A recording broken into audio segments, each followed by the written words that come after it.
기도가 안 되면 하지 마라. 억지로 기도도 안 되는데 뭐 기도 문장 만들려고 하나님 아버지 뭐 이렇게 하면서 이렇게 하지 말고 기도가 안 되면 그냥 가만히 앉아 있어 버려라.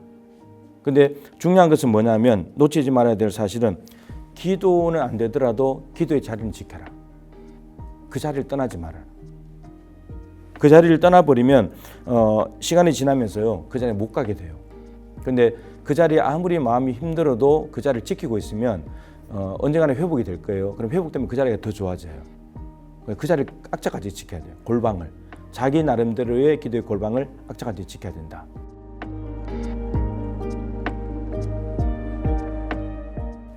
여러분 반갑습니다. 순천동국교회 이정환 목사입니다.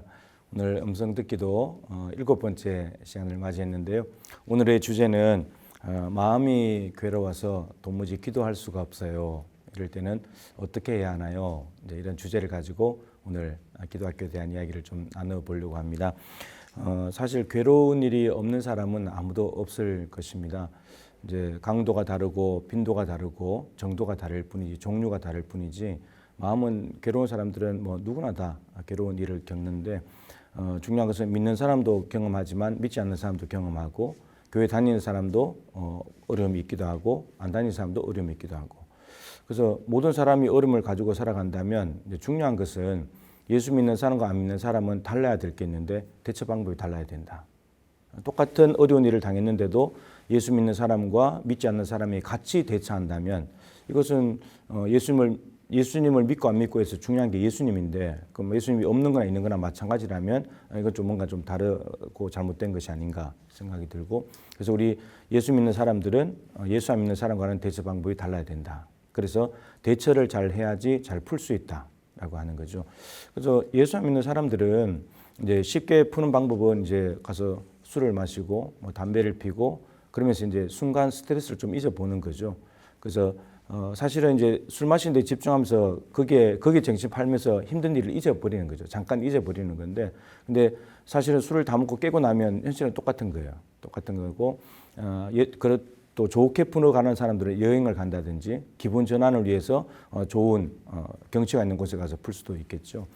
우리 예수 믿는 사람들도 그렇게 할 수 있죠. 여행 갈 수도 있고 기분 전환을 위해서 할 수도 있는데 근데 궁극적으로는 우리가 정말 신자와 불신자 간의 차이는 예수님인데 그렇다면 우리 예수 믿는 사람들은 예수님께 가야 답이 있지 않는가. 예수님 앞에 가보자라고 하는 거죠. 사실은 우리가 인생에 힘든 일이 안 왔으면 좋겠지만 근데 힘든 일은 누구나 오는 건데 근데 문제는 중요한 것은 이 고난과 어려움이 왔을 때 우리의 믿음이 진짜 믿음인지 가짜 믿음인지 정말 예수님을 진실하게 믿는 건지 믿는 척하는 건지 정확하게 드러날 수 있는 기회가 그때라는 거예요. 그래서 평상시에는 다 교회를 열심히 다니고 예배도 하고 헌금도 하고 기도하고 봉사도 열심히 한단 말이죠. 근데 그렇게 하면 누구나 다 보면 예수 잘 믿는다고 정말 신실한 사람이라고 이제 들쑥날쑥 하는 사람보다는 신실하고 믿음직하다 이렇게 믿잖아요. 근데 정말 진짜 믿음인가 이제 이렇게 봤을 때 그 사람에게 시련이 온다든지 어려운 일을 딱 겪어보면 진짜인지 가짜인지가 드러난다는 겁니다. 그래서 믿음 있는 사람은 어려운 일을 만나도 이겨내고 견디고 그리고 나아가서 돌파해버리고 그냥 믿음이 없는 사람은 그냥 자빠지는 거고 못 일어나가지고 허우적대고 있는 거고 그러면서 이제 우리의 믿음이 진짜인지 가짜인지가 드러나게 되는 거죠. 성경의 수많은 사람들도 우리하고 시대는 다르지만 저들 나름대로 그 시대에도 인생에 어려운 일들이 있지 않았겠습니까? 엄청나게 많은 일들이 있었는데 근데 성경에서 소개해서 우리에게 도전을 주고자 하시는 하나님의 의도가 담긴 사람들은 힘들고 어려운 일을 만났는데 저들이 이겨내더라는 겁니다. 믿음으로 하나님을 믿는 믿음으로 뭐 여행 가서 이겨내고 뭐 좋은 뭐 레스토랑 휴양지 가서 이겨내고 이런 삶이 아니라 그냥 있는 곳에서나 아니면 성전에 가서나 하나님을 찾아면서 그 모든 시련들을 이겨내 가더라는 겁니다. 그러면서 우리에게 도전을 주는 거죠. 시대가 다르고 어려운 일이 다르지만 너희들도 이렇게 살면 이길 수 있다. 동일한 예수님을 믿고 있으니까 그 예수님을 믿으면 이겨낼 수 있다. 이게 이제 성경의 수많은 사람들을 통해서 우리에게 도전 주는 것인데 오늘 그 사람들의 언급이 나오겠지만 우리도 이 시대에 당하는 어려운 일들에 대해서 우리도 이겨내보자 라고 하는 것입니다. 마음이 괴로워서 기도할 수 없을 때가 있습니다. 이것은 경험해 보지 않는 사람은 아무도 이 마음을 잘 모를 겁니다. 기도할 수 없다는 것은 이런 뜻입니다. 두 가지 의미가 있겠는데요. 하나는 기도의 자리에 아예 갈 수 없는 그런 상황, 마음이 너무 괴로워서 그래서 기도의 자리에 가기보다는 기도하기도 귀찮아, 기도하기도 싫어 이렇게 되는 것이고, 또 한편으로는 기도의 자리에 가긴 가는데 기도가 안 되는 거죠. 입이 떨어지지 않고 뭐라고 기도해야 될지도 모르겠고 그냥 앉아 있는 거죠. 이런 상황. 이게 이제 기도가 잘 안 된다. 이제 이렇게 표현할 수 있는데, 저는 이것을 다 경험해 봤기 때문에 이 심정을 알아요. 저는 이제 신학교 다닐 때 했는데 기간상으로 한 6개월 정도 기도가 전혀 안 됐던 적이 있어요. 이유도 모르겠고. 근데 기도는 하고 싶은데도 기도의 자리에 갈 수도 없고. 하여튼 그런 정말 이해할 수 없는 근데 너무 힘든 그런 시간들을 보냈던 경험이 있어요. 근데 결과적으로는 6개월 정도 지나고 난 뒤에 자연스럽게 회복이 됐어요. 조금 이따 이제 말씀을 드릴 것인데, 또 하나는 기도의 자리에 가긴 가요. 힘든 일이 있어도 기도의 자리에 가는데, 근데 뭐 하냐면 기도의 자리에 가서 딴 생각만 하고 앉아 있는 거죠. 그 힘든 일을 생각하고 나를 힘들게 했던 그 사람을 생각하고 있는 거예요. 왜 저 사람이 저렇게 말했지? 이런 생각만 하고 한두 시간 앉아 있는 거예요. 이거는 이제 기도하는 건 아니죠, 사실은. 근데 모양은 기도하는 자리에 가 있는데 내용은 기도하는 것이 아니고 그냥 엉뚱한 생각하고 앉아 있는 거예요. 그리고 한두 시간 기도하다가 그렇게 앉아 있다가 나는 그래도 하는 게 기도해서 이라고 스스로 위로하면서 오는 이것들이 너무너무 많아요. 셀 수도 없이. 사람들은 담임 목사가 이제 기도하는 자리에 앉아 있으니까 정말 열심히 기도한다 이렇게 생각이 들지만 실제로는 그렇게 지내면서 온 시간들이 많이 있어요. 솔직히 고백하지만 많이 있어요. 그런데 이제 어떻게 회복이 됐는가 하면 이거 아주 중요한 건데 6개월 동안 기도하지 못했다가 기도가 회복된 것은 믿음의 공동체 안에 있었기 때문이에요. 흔히 말하는 소그룹, 무슨 모양이 된 소그룹 안에서 거기에 있다 보니까 거기에서 삶을 나누고 대화를 하다 보니까 풀리는 거예요. 그래서 그런 삶을 겪고 나니까 이 믿음의 소그룹 공동체가 얼마나 중요한지, 이것은 주일날 모여서 예배하는 것에서는 좀 해결할 방법이 되지 않는, 소그룹 안에서 뭔가 삶을 진솔하게 나눌 때, 그러니까 나와 비슷한 심정을 가진 사람들이 있었을 거잖아요. 그런 사람과 대화를 나누면서 그냥 풀리는 거예요. 그러면서 기도를 회복했던 제가 그런 경험이 있어요. 그래서 권면하고 싶은 것은 마음이 아무리 힘들고 괴로워도 교회를 떠나지 마시라. 요즘 이제 힘들면 이제 하나님에 대한 원망을 좀 시작하죠. 왜 나에게 이런 일이 생겼을까? 하나님 왜 하필 나예요? 왜 내 마음이 그런데 하나님 뭐 하고 계세요? 하나님 살아 계시건 해요? 지금까지 믿었던 하나님이 맞아요? 이제 굉장히 극단적으로 가요, 질문이. 이런 이제 질문, 불평적인 질문을 잘못하면 이제 답이 위험해져요. 그럼 이제 떠나야 되겠다 이렇게 돼버려요. 그렇기 때문에 마음이 힘들고 괴로워도 절대로 믿음의 공동체, 교회 공동체를 떠나지 마시면 좋겠다. 근데 그 안에 가서 마음이 괴롭고 풀리지 않지만 그 안에 가서 있다 보면 풀어진다는 거. 또 인간은 사회적 동물이라 혼자서 신앙생활을 잘 할 수가 없어요. 그냥 같이 있으면서 철을 날카롭게 하듯이 서로 부딪히고 그렇게 하면서 믿음이 자라가는 거거든요. 그래서 교회를 떠나지 마시고 소그룹이 있다면, 예를 들어 구역이나 목장이나 어떤 3040 모임들, 이런 모임이 있다면 거기에 그냥 가시라고. 가셔서 그냥 있는 그대로 마음의 괴로움을 털어놓을 때가 있는 데를 가면 좋겠죠. 근데 털어놓으면 마음이 그냥 치유가 되고 회복이 돼요. 하나님이 그 한데 계시기 때문에 그렇게 된다는 거죠. 제가 이제 기도의 자리에 가서 힘든 일을 생각하고 사람을 생각하면서 또 하나 배운 중요한 교훈은 이겁니다. 기도가 안 되면 하지 마라. 억지로 기도는 안 되는데 뭐 기도 문장 만들려고 하나님 아버지 뭐 이렇게 하면서 이렇게 하지 말고, 기도가 안 되면 그냥 가만히 앉아 있어 버려라. 근데 중요한 것은 뭐냐면 놓치지 말아야 될 사실은 기도는 안 되더라도 기도의 자리는 지켜라. 그 자리를 떠나지 말아라. 그 자리를 떠나버리면 시간이 지나면서요 그 자리에 못 가게 돼요. 근데 그 자리에 아무리 마음이 힘들어도 그 자리를 지키고 있으면 언젠가는 회복이 될 거예요. 그럼 회복되면 그 자리가 더 좋아져요. 그 자리를 악착같이 지켜야 돼요. 골방을. 자기 나름대로의 기도의 골방을 악착같이 지켜야 된다라고 하는 것이 중요한데, 딴 생각하더라도, 딴 생각만 잔뜩 하더라도 거기에 가서 앉아 있으라. 저는 이렇게 권하고 싶어요. 시편에 보면 많은 경우들이 이제 여러 가지 주제들이 있지만 개인의 탄식 시, 개인이 겪는 어려움들, 어려운 상황에 만났을 때 마음이 너무 괴로워서 이렇게 기도하는 장면이 많이 나오는데 다윗이 특별히 많이 나오죠. 다윗은 잘못한 것도 별로 없는데 근데 적들이 너무 많이 생겼어요.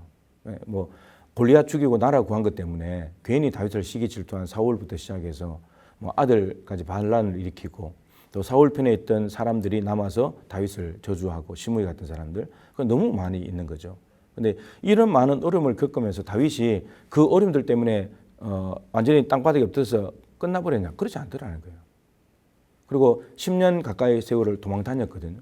또 아들 때문에 도망 다니기도 하고. 근데 그런 세월을 보낸 동안에 다윗이 뭘 했냐면 기도한 거예요. 기도. 그것이 광야든 그것이 굴이든 그것이 이 블레셋에 가서 침을 질질 흘리면서 수염에 침을 흘리면서 미친 체 하면서 살아날 때든 그게 시편 34편인데 그때도 하나님의 선하심을 맛보아할지다 막 이렇게 말해요. 아니 침을 질질 흘리면서 이게 골리앗을 죽인 임금이 맞나 싶을 정도로 목숨을 구걸하는 것처럼 보이는 그런 상황인데 이게 나오고 난 뒤에 이게 하나님의 선하심이었다고 고백을 해버리는 거예요. 다윗이 이런 삶을 이제 살게 되었거든요. 근데 그 기도의 자리에서 보면요 어떤 기도를 하냐면 있는 그대로 솔직하게 털어놔요. 하나님 난 너무 힘듭니다. 그리고 대적들은 또 왜 이렇게 많습니까? 하나님 앞에 털어놓으면서 그런데 기도의 내용을 보면요 뭐라고 하냐면 하나님을 믿는 사람이 맞나 싶을 정도로 우리가 생각하기는 아니 어떻게 믿는 사람이 저렇게 기도할 수가 있지? 이렇게 싶을 정도의 기도가 많아요. 예를 들면 하나님 나를 대적하는 저 사람이 어떻게 돼버렸으면 좋겠다. 혹은 그 아내나 자녀들이 어떻게 돼버렸으면 좋겠다. 이게 입에 담기도 좀 민망한 그런 걸 막 쏟아내요. 하나님 앞에. 막 쏟아내버리거든요. 그럼 우리가 읽는 입장에서 아니 다윗이 이런 기도를 했어? 이렇게 생각이 든다는 거죠. 근데 이 기도가 무슨 의미인지를 알면 굉장히 중요한데 실제로 나를 대적하는 사람들이 그렇게 됐으면 좋겠다는 말이 아니고 이게 무슨 말이냐면 기도잖아요. 그럼 하나님께 맡긴다는 거예요. 그러니까 내가 직접 손대지 않겠다는 거죠. 내가 직접 내 대적에게 보복하지 않겠다는 거예요. 원수 갚는 것은 하나님께 있으니까 하나님께 맡긴다는 거예요. 하나님 내가 손 안 댈 테니까 공의로우신 하나님께서 처리해 달라고 하나님의 처분을 기다리는 거죠. 이제 교인들에게 소개하는 것 중에 원수 갚는 방법이 있는데 세 가지가 있어요. 성경에는. 제일 첫 번째 방법은 직접 해결한다. 이게 제일 안 좋은 거죠. 그래서 하나님께서 눈에는 눈, 이에는 이 이렇게 이제 한계를 정해 놓으신 거거든요. 인간은 한 대 맞으면 세 대 때리잖아요. 그러니까 이게 곱하기로 가기 때문에 눈에는 눈 1대1로 딱 정해 놓은 겁니다. 두 번째 제일 좋은 방법이 뭐냐면 하나님께 맡기는 거예요. 내가 정말 달려가서 내 마음을 괴롭게 한 사람을 어떻게 해보고 싶지만 해버리고 싶지만 그러나 하나님 저는 그렇게 하지 않겠습니다. 하나님께 맡기겠습니다. 근데 이게 이제 기도로 표현되는 거예요. 기도로. 이 기도는 매우 중요해요. 이 기도는 하나님께 맡기는 거기 때문에. 세 번째 제일 중요한 방법이 뭐냐면 용서하는 거예요. 이것은 이제 하나님께서 나를 사랑하셔서 나를 용서했다는 이 확신과 믿음이 가지지 않으면 할 수 없는 일입니다. 용서가 쉬운 게 아니에요. 우리를 용서하신 이유는 사랑 때문이에요. 다른 이유가 없어요. 사랑이시고 우리를 사랑하시기 때문에. 그러면서 우리에게 7번씩 70번이라도 해라. 용서하라. 이 말은 베드로야 나는 너를 그만큼 용서할 수 있어. 너도 그만큼 하면 좋겠다. 이게 불가능하죠. 그래서 우리가 용서가 안 되는 것은 우리 인간적인 감정이나 이런 것들 때문에 안 되는 것이긴 하지만 사실은 더 적극적인 이유는 우리 안에 하나님의 사랑이 부어지지 않기 때문에 사랑이 메말라져서 하지 못하는 거예요. 하나님의 사랑이 부어지면요. 그냥 용서가 그냥 돼요. 우리가 구해야 될 것은 용서하게 해달라는 것이 아니고 하나님 내 안에 하나님의 사랑을 부어주세요. 그러면 용서가 되어버린다는 거죠. 다윗의 이 시편을 보면 다윗이 막 하나님을 찾아가지고 하나님 대적들이 왜 이렇게 많습니까? 그리고 이 대적들이 어떻게 됐으면 좋겠습니다. 막 그렇게 하다가 마지막은 뭘로 마치냐면요. 찬송으로 마쳐요. 찬송으로. 근데 이 찬송으로 마치는 것이 처음부터 찬송한 것이 아니고요. 기도하다 보니까 찬송이 나와요. 찬송하다 보면 기도가 잘 안 되거든. 마음이 힘든데 찬송이 나올까요? 찬송이 나오지 않죠. 근데 힘들면 기도하잖아요. 기도하다 보면 찬송이 나와요. 그래서 바울이 신라와 함께 빌립보 감옥에 갇혔을 때도 밤새 기도하잖아요. 기도하고 찬송하더라 이렇게 돼 있어요. 그러니까 억울하게 갇혔잖아요. 귀신을 쫓아내서 그 요정을 자유롭게 해줬는데 그 요정의 주인은 자기 수입이 끊어져서 점을 쳐주고 돈 받았으니까 수입이 끊어졌다고 공권력을 동원해서 감옥에 갖다 넣어버린 거잖아요. 억울한 일이잖아요. 그런데 바울과 시라 거기서 기도하고 그 지하 가면서 찬송을 했는데 근데 하나님께서 거기 역사하셔가지고 문이 다 열리게 만들고 죄수들 다 구원받게 하시는. 그러니까 힘들어도 기도하면 나중에 찬송이 되는 건데 다윗은 이것을 광야 그리고 굴에 숨어서 있을 때 기도하는데 하나님 마지막에 찬송으로 마쳐요. 근데 중요한 것은 문제가 해결된 게 아니에요. 문제가 해결됐으면 찬송하고 감사해도 되잖아요. 근데 문제가 해결되지 않았고 아직도 여전히 상황은 똑같은데 근데 기도하는 자리에서 감사하면서 찬송으로 마치더라는 거죠. 그래서 다윗이 힘들고 어려운 괴로운 일들이 있었지만 기도의 자리에 있을 때 하나님께 부르짖고 하나님께 맡겨드렸더니 하나님을 믿는 믿음 안에서 감사와 찬송이 나왔고 그러면서 한 곱이 한 곱이 넘어가는 삶을 살더라라고 하는 거죠. 마지막으로 이 말씀을 좀 나누고 싶은데 우리가 낙심해서 기도가 잘 안 되기도 해요. 마음이 괴로워서 기도가 잘 안 되기도 하잖아요. 근데 이런 경우가 훨씬 많을 거예요. 기도하다가 낙심하는 거. 낙심해서 기도가 안 되기도 하지만 기도하다가 낙심이 되는 거. 그럼 이러면 더 기도하기 힘들어지죠. 왜 낙심할까요? 기도하다가. 대체로 답은 이거예요. 응답이 없어서. 기도를 정말 열심히 했는데 응답이 없다 보니까 기도하다 낙심해버리는 거죠. 이 일에 대해서 누가복음 18장 1절부터 8절에 예수님께서 이제 중요한 비유를 하나 말씀을 하시는데 항상 기도하다가 낙심하지 말아야 될 것에 대해서 비유로 말씀하세요. 그러니까 이 말은 비유를 하는 말씀의 핵심은 항상 기도하다가 낙심하지 않았으면 좋겠다는 거죠. 낙심하는 사람들이 많은데 낙심을 안 했으면 좋겠다. 그러면 이제 이 비유를 듣게 되면 낙심하게 되는 이유도 있을 것이고 어떻게 하면 낙심하지 않을 수 있는지도 비결도 들어있겠죠. 거기에 불의한 재판관에 대한 이야기가 나옵니다. 어느 마을에 이제 재판관이 있습니다. 근데 불의한 재판관이라고 돼 있어요. 근데 과부가 있습니다. 과부는 남편이 죽었잖아요. 사회적인 약자예요. 그러니까 남편의 도움 없이 살아가야 되니까 이제 여기저기 도움을 청해봐도 안 되니까 제일 마지막으로 비빌 언덕이 사법부라 그러잖아요. 그래서 재판관에게 찾아간 거예요. 재판관에 가서 내가 원수 때문에 힘든 일이 있는데 내 마음의 원한을 좀 풀어주시오. 찾아갔는데 근데 이 재판관이 불의한 재판관이잖아요. 그래서 특징이 이래요. 하나님을 경외하지 않아요. 두 번째 사람을 무시해요. 그러니까 과부니까 약자잖아요. 약자니까 무시하는 거예요. 만약에 남편이 왔더라면 이렇게 안 돼 있을 건데 남편 없이 과부가 혼자 오니까 무시하는 거예요. 근데 중요한 게 뭐냐. 이 과부가 끈질기게 오는 거예요. 자기를 무시하고 안 들어주는데 귀찮다고 하는데도 끈질기게 찾아가는 겁니다. 그렇게 했더니 재판관이 스스로 생각하기를 이 과부가 보통이 아닌 거예요. 그러면서 생각하기를 이거 안 들어줬다가는 내가 힘들겠다.